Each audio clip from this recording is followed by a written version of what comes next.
Welcome to the OECD and our new speaker series on empowering public understanding.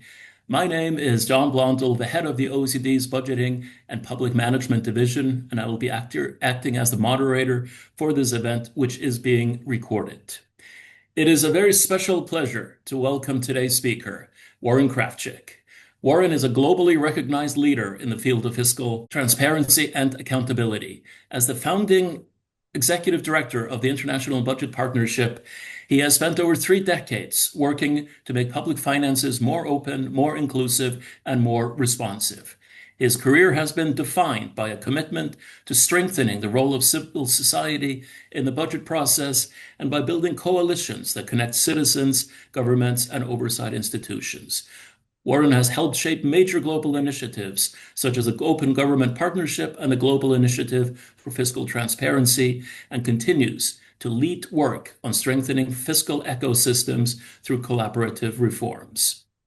Today, Warren will speak on how citizen engagement is central to building the public will for budget reform, a topic that lies at the heart of efforts to restore public finances. Thank you all for joining us. And thank you, Warren. The floor is yours. Good. Thank you, John. Thank you very much. Thanks for inviting me. And lovely to see everyone. Greetings, everybody, and a very warm welcome from Cape Town. Actually, it's a very hot welcome from Cape Town, but I don't imagine those in the north are going to have much sympathy for that. I'm at a co-working space in Cape Town, which I just noticed is called the Ideas Cartel. Of course, I'm coming to speak to you, though, in the principles, in the spirit and the practice of open ideas and open budgeting. So to get started, budgets are, as we know, not only technical spreadsheets, they're political and indeed moral documents. They show how we value, who we value, how we share resources. Yet in most countries, including plenty of high-capacity systems, the public's role is still limited to comment boxes, press releases, or annual town halls that change little. Our context demands that we take public engagement much more seriously. Democracy is under pressure. The public feels excluded and public trust is at an all-time low. At the same time, inequality is rising, expenditure needs are growing, and revenues are falling. We face extremely tough trade-offs, and these demand better choices and smoother execution. Public engagement is how we advance both of those. The public wants 2 things from budget dialogues.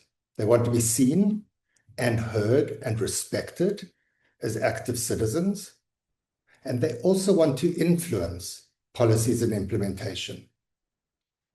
Governments and the public may not almost always agree, and indeed members of the public seldom seem to agree with each other either. But that's what democratic deliberation in the budget process is for. The question is, how do we design the budget process so that its engagement is inclusive and impactful? In speaking to this challenge, I want to cover 3 questions. The first is, what can meaningful engagement deliver? Then, how much progress are we making? And thirdly, what happens next to further deepen engagement meaningfully? Starting with what meaningful engagement can deliver. When the public understands and has targeted information about the budget and can meaningfully engage with the budget process, 3 things can happen. One is the choices improve. The public and civil society bring ground-level knowledge that top-down processes routinely miss, including what's important to them. Tertiary education versus primary education, tertiary hospitals versus rural clinics, school feeding versus pensions, police versus nurses. These insights improve allocative decisions before money is spent. And there's a growing literature on the impact of participatory budgeting processes on choices. That's very good to consult, looking at Brazil, South Korea, and the US to start off with. Secondly, fairness is visible. Budgets are about distribution. Engagement surfaces the distributional impacts of proposals. Who gains, who pays, who's left out. So governments can address inequities upfront and openly, instead of relying on backroom deals with powerful lobbies. Third, delivery gets stronger. When the public helps to set priorities, they're incentivized to also monitor programs, and they're closer to the ground to be able to do that. That pressure and information sharpens execution. It reduces underspending and it improves follow-through. There's a fantastic campaign in South Africa called the Asifikalani campaign, which looks at the impact of citizens in water and sanitation. That's very, very worthwhile to look at, as is the growing InterSci work on collaborative auditing. So those will support the delivery gets stronger position. But in addition to these three, there's a fourth vital aggregate improvement, and that's in trust. When fiscal space is tight, trust is vital but hard to secure. You don't build trust by promising perfection or hiding what you're doing. You build trust by showing your work, by making trade-offs explicit, by inviting challenge and demonstrating how public input changes outcomes. Public engagement then isn't a cosmetic addition to real budgeting. It's a strategic capability that makes budgeting more legitimate, more realistic, and more effective. The bottom line is that we can no longer afford, literally, to exclude the public from public budgeting. It's a major strategic opportunity to make the best choices for today and tomorrow. So you know where I stand, but you won't be surprised to hear that not everybody is in favor of public participation in budgets. Let me address four common concerns that I've heard. And apologies, I don't have a slide for this, so please bear with me. The first concern that's quite frequently heard is that we don't have time. Participation takes too much time. I guess I would argue that the executive already spends time explaining and rationalizing budget decisions after the fact. Moving some of that energy upstream saves time later. Fewer surprises, fewer backlash cycles, and clearer mandates to implement. And the opportunity to realize the deeper benefits of democracy and trust. Second argument is that the process will be captured by special interests. And I guess here the counter argument is that capture thrives in the dark, not in the light. Visible, well-designed engagement reduces space for quiet, informal lobbying by putting proposals and reasons on the record. And then many argue or raise a concern that inclusive budgeting will raise expectations that we can't meet.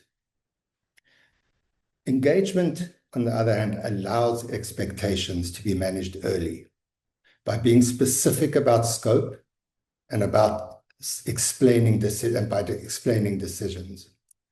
The public can hope for a yes, and they can accept a no when the trade-offs are clear and the process is serious.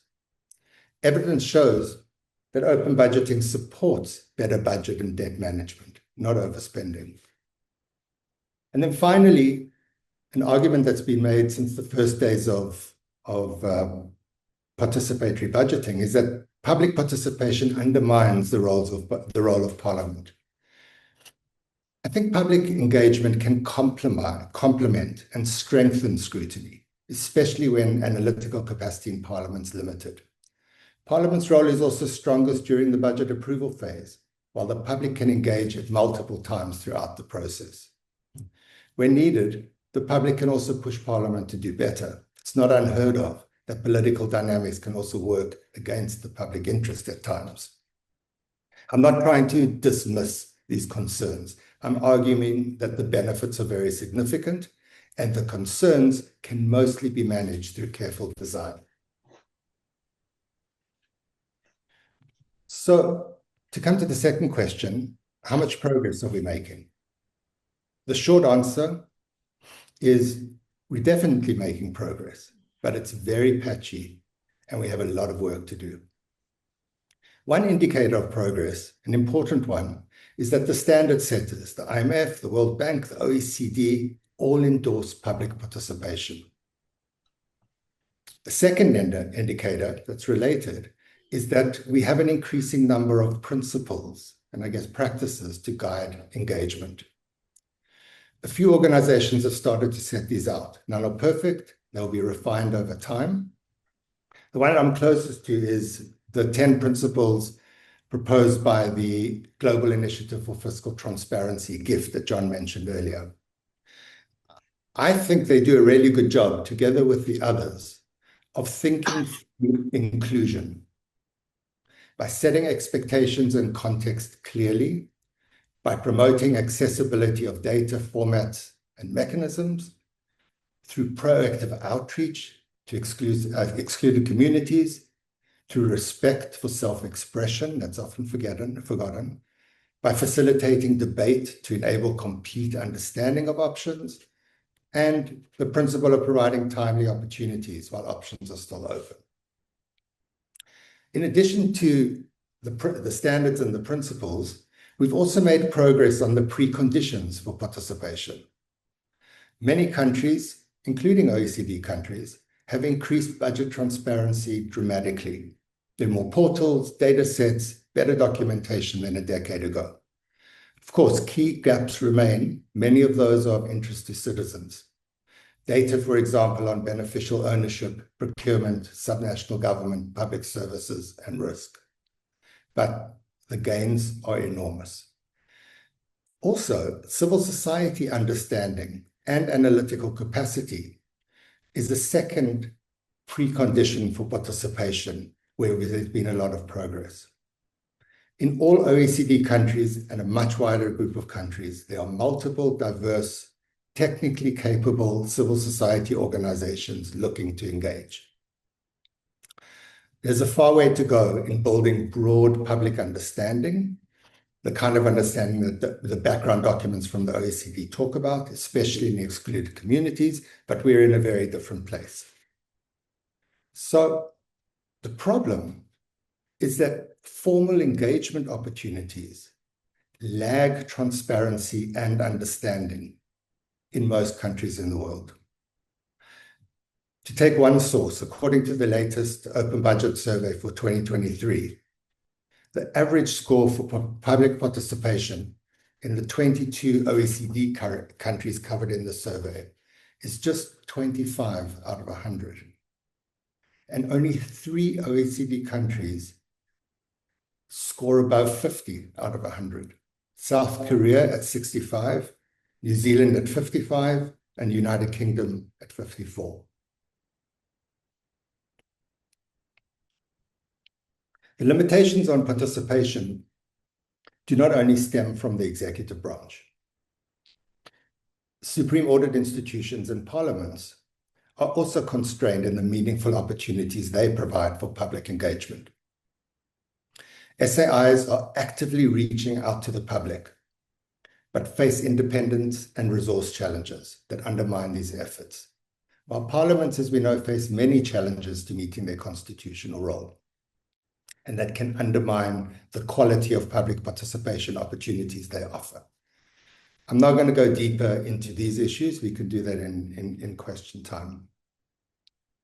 But as an optimist, I do want to say that public participation coverage may be limited around the world and in OECD countries, but there are impressive bright spots developing. For example, Ireland's National Economic Dialogue is a strong pre-budget forum. Government, parliament, and diverse stakeholder groups convene. The government first sets out very clearly the fiscal outlook and available fiscal space, and then stakeholders present priorities for the upcoming budget against thematic areas. Canada also runs an annual pre-budget consultation with clear prompts and multiple channels, online questionnaires, submissions, town halls. Crucially, they also publish a what we heard summary that shows how the input was treated. Portugal has done some amazing work with nationwide participatory budgeting systems, including youth, for example. Scotland produces an Equality and Fairer Scotland budget statement. It integrates distributional analysis into the budget narrative and prompts explicit discussion of impacts on different groups. The well-being economy governments, WeGo, including Finland, Iceland, New Zealand, Scotland, Wales, and Canada, are integrating a powerful, broad development vision with civic participation and participatory budgeting as a core element. In South Korea, citizens play a big role in auditing. They can file audit requests, submit tips on fraud or mismanagement, and file complaints. Intersci is doing amazing work with citizens in many countries that we can learn from. And then there's one other example which Sherry Nichols shared with me that is quite, I found fascinating, and it's in the Netherlands. It's a local government example where many opportunities, a lot of creativity often resides. Facing a 6.2 million euro shortfall, the municipality of Zeitz in the Netherlands engaged 200 local experts to propose solutions. In the end, they raised $7.6 million, not only closing the gap, but creating additional fiscal space. The city defined the problem, set clear boundaries again, and gave citizens real decision-making power. So in summary, standard setters endorse the practice. The principles exist. Access to information is greater. Civic capacity is strengthening, and we have some really good bright spots. But many countries are not making much progress on public participation in budgeting. And those countries that are starting to push the boundaries, I guess the building blocks for participation exist there, sometimes in impressive forms, but they aren't yet consistently connected across stages of the cycle, across institutions, or across levels of government. But leadership is important, and it's important to continue thinking ahead and pushing the boundaries. So where do we go next? I want to suggest that the next level of public engagement in fiscal policy should respond to two factors. The first is, going back to the beginning of the talk, the public are not just looking for a microphone. They want to be heard. They want to be respected as active participants in democracy. They also want influence. They want policy, they want to weigh in on trade-offs, and they want to ensure implementation. Formal participation is a democratic right, but influence depends on how well the broad accountability system functions. On reflection, the current principles and practices, including the ones that I was involved in, I think respond really well to the public's need to be included and heard, but much less well on the public's desire to have influence. Second, public finance has changed significantly. Budgeting is no longer the purview of a small number of actors in the executive branch. There are many new actors, independent fiscal institutions, think tanks, etc. Some actors are claiming more space or bigger roles, such as SAIs, the media, and the relationship between actors is more developed. So the budgeting process now really resembles an ecosystem, with many interdependent actors coming together in coalitions to respond to shifting incentives using multiple entry points and feedback loops. So what does this mean for participation? How do we use this? And I want to suggest a couple of ideas to start the conversation. The first is we should design for influence, not just inclusion. Engagement is a means towards an end, better choices and delivery, fairer taxes, less corruption, improved services, equitable outcomes. So the practice lesson is we should ask not should we do participation, but where in the ecosystem can participation add value to choices and ensure follow through? and who must act together to make that happen. Then we build inclusion into those leverage points. Second, we should see the public as a civic ecosystem. Individuals rarely engage alone. Most public engagement is through communities and organizations. Think tanks, trade unions, issue advocates, social movements, faith networks, and so on, each with different roles, skills, tactics.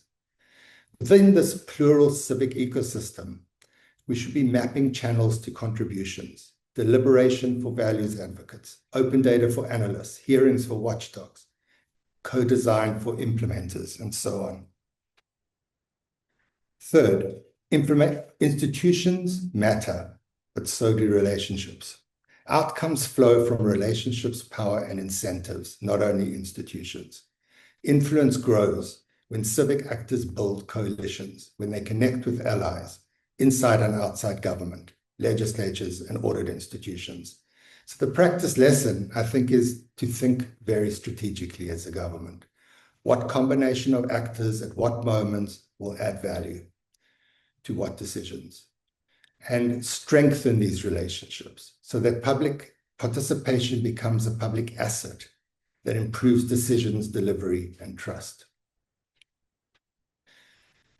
The third one I've been considering is the idea that governments must compete for civic attention. The budget process offers many entry points, and we should be working across those entry points, pre-budget all the way to auditing follow-up. But civil society can also create touch points. Organizing media work, publication launches, informal meetings, engagements, and when needed, protest. The lesson is that governments compete for civic attention. Credible, well-timed, formal avenues crowd in actors in civil society. Weak or token avenues push civil society towards informal or confrontational routes. So mapping the opportunities is important, and making the formal ones worth choosing is key. And then finally, measure outcomes, not inputs. Count what matters. Decisions altered, provisions strengthened, delivery milestones met. Don't just count meetings held or people consulted. The practice is report annually. When people see results, they keep showing up, and so do officials. The couple of bottom lines or kind of ending messages that I hope the message that we take home from this is, given the fiscal trade-offs we face, we cannot afford not to integrate the public consistently in public budgeting. I like the way that the Zeitz community in Netherlands, or the motto that they had for their project. The challenges we face are too difficult to be solved by government alone. If the goal is inclusion and real influence, not ritual or tokenism, then the question is no longer should we do participation, but rather where in the ecosystem participation can add the most value, improve choices, and ensure follow-through, and who must act together to make that happen. There's so much room for experimentation and innovation. We'll need empathetic, honest, realistic, and courageous leadership inside and outside government. But engagement's not about winners and losers. It's about transforming the government's budget into our budget, a collective effort to shepherd increasingly scarce collective resources. Those are the comments I wanted to make. And as I was thinking about it this morning, I thought I'd use a couple of minutes I've got left just to share a little bit of a personal story. I started working on public engagement in fiscal policies in 1994 in South Africa, at the time when the ANC took over from the apartheid government. I was at an organization called the Institute for Democracy in South Africa, IDASA, and we started a project to expand the flow of information and dialogue between the new government and, in effect, the new voters. Our assumption was, and this will sound familiar, was that first-time voters and first-time government would benefit from common understanding of the problems and the solutions. So on my first day in office, I put on my new jacket and I walked to the Parliament, and I had a meeting with a very formidable ANC leader who I was petrified of. Anyway, I explained what I wanted to do, and her response was immediate. "What do you think you're doing?" was her response. The government needs supporters, not armchair critics. "Are you on our side?" she asked me. I got a similar response a few months later when I went to the Treasury to pitch amendment powers for the new government. And then, I guess years later in 2011, we worked with UNDESA, this is when I was at IBP, to convene in Manila SAI heads and civil society think tanks. The aim was to discuss common interests and strategies around fiscal accountability. It was probably the most disastrous meeting that I've ever held in my life. SAIs sat there, folded their arms, and claimed that independence prevented them from speaking. And civil society sat there and folded their arms and said, "I told you so." I went for a drink. Just a few weeks ago, working with the Trust Accountability and Inclusion Collaborative, we hosted 36 people from across the fiscal landscape. People with deep experience in the executive, the legislature, SAIs, academics and think tanks, and so on. We came together to discuss how a fiscal ecosystems approach might help us move the field from transparency and participation to accountability and equity. It was one of the most interesting, rewarding, and energizing meetings I've ever been to. The level of honesty and collaboration was astounding. Auditors were talking about independence, yes, and interdependence. They were talking about, IFIs commented on the broad range of allies that they had, which they never knew. Civil society organizations really got to understand the frustrations of governing. There'll be follow-up work, and I hope to keep you all informed. But the point I wanted to close with is that change takes a long time. Changes in public finance, which is a relatively conservative discipline, takes a really long time. So public finance accountability is a long game. You must be strategic and patient. But sometimes there are moments when the right ideas and the right people, the right institutions and politics align. This feels to me like one of those moments. It's a moment that we need to grasp, and we need to use it to advance the public's right to participate in the public budget.